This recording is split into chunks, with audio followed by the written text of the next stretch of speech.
Our impact abrasion resistance testing machine was built following instructions in a document provided by the European Committee for Standardization. We followed the European Standard 13595-2, which covers protective clothing for motorcycle riders and includes jackets, pants, and one-piece or two-piece suits.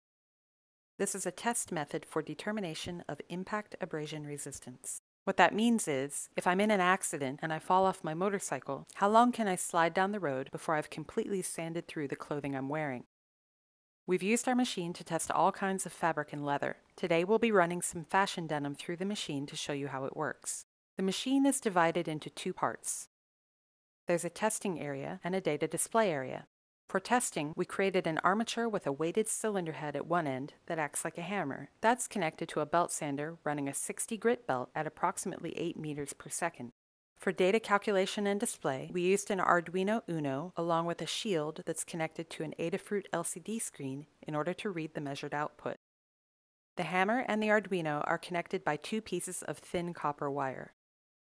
One wire is placed on the fabric sample, and the other goes inside the fabric sample before everything is then wrapped around the head of the hammer.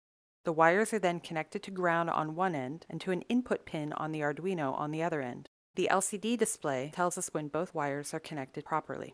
Then, we start the belt sander and drop the hammer onto the spinning sanding belt. The outer wire breaks very quickly, which in turn breaks the connection to that pin. At this point, the Arduino starts tracking time.